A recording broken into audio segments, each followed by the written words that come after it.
আজকে আমার জন্মদিন এবং পুরো বছরের ৩৬৫ দিনের মধ্যে মাত্র ২ টা দিন আমার সবচাইতে প্রিয়, আমার লাইফের বেস্ট ডে বলতে পারেন। তার মধ্যে আমার জন্মদিন হলো প্রতি বছরের মতো এবারে জন্মদিন নিয়েও আমি অনেক বেশি এক্সাইটেড ছিলাম। ইদানিং ইনস্টাগ্রামে ঢুকলেই দেখা যায় Pinterest birthday pictures and videos, so ওইগুলো দেখেই ইন্সপায়ার হয়ে আমি এই ডেকোরেশনটা করেছি। আজকের ভিডিওতে তাই দেখাবো আমি কিভাবে সুন্দর করে এই ডেকোরেশনটা কমপ্লিট করলাম। So let's get started.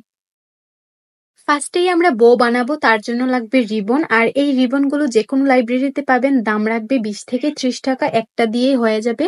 এখন চলেন বো বানাই নিজের আন্দাজ মতো, মানে আপনি বোটা যতটুকু সাইজ চান সেই অনুযায়ী লম্বা করে কেটে নিতে হবে। এবার রিবন হাতে নিয়ে এক পাশে বো শেপ দিয়ে 2 আঙুলের উপর রেখে বুড়ো আঙুল দিয়ে চেপে রাখবো। এরপর আরেকটা লম্বা অংশ বুড়ো আঙুলের উপর দিয়ে ঘুরিয়ে এনে একটু বাঁকা করে বুড়ো আঙুলের উপর যে পার্ট আছে ওটার ভিতর দিয়ে দুপাশ থেকে টান দিলেই তৈরি হয়ে যাবে আমাদের সকলের প্রিয় বো। এখন পানি কালারের টেপ দিয়ে ওয়ালের সাথে অ্যাটাচ করে নিব।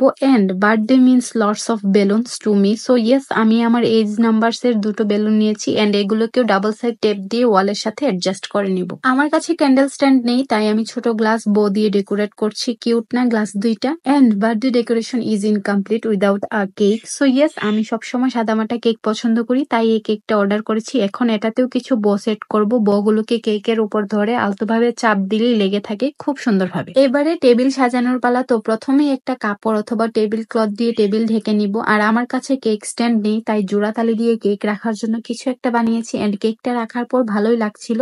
এখন কেকের দুপাশে 2টো গ্লাস রাখবো। আর জন্মদিনের টেবিলে যদি একটা ফুলদানি না থাকে তাহলে কি হয় বলো? এই শোপিস ক্যান্ডেলটা আমার খুব বেশি প্রিয়, তাই এটাকেও টেবিলে রাখবো। আর এদিকে সাদামাটা ক্যান্ডেল গুলোকেও জামা পরিয়ে নিলাম, সুন্দর করে টেবিলে সেট করে নিব। এরপর জীবনের মতো করে ক্যান্ডেল গুলোকেও আলোকিত করলাম। সানগ্লাসটা খালি খালি লাগছিল, তাই ভাবলাম এটাকেও সাজাই এন্ড ফেব্রিক কালার দিয়ে বার্থডে গার্ল লিখলাম। এটা কিন্তু একটু পানি দিয়ে ঘষলেই উঠে যাবে, ভয়ের কিছু নাই। কিছু চুমকি নিলাম, ভিডিও করব সেজন্য। And cake topper, candle, crown, একটা প্লেটে ডোনাট গুলো সাজিয়ে রাখলাম। আর লাস্টলি আমার প্রিয় একটা কোকের glass. For the very first time তোমাদের সাথে আমি বার্থডে ডেকোরেশন আইডিয়া শেয়ার করেছি এবং তোমাদের কার কাছে কেমন লেগেছে অবশ্যই জানাবে। এবং তোমাদের যদি কোনো কিছু মনে হয় যে এটা এরকম হলে ভালো লাগতো, এরকম হলে ভালো লাগতো, অবশ্যই শেয়ার করবে আমার সাথে, কারণ আমি এটাকে শিক্ষা হিসেবেই নিব। So yeah, this is all about today. See you in the next video. Till then take care, tata.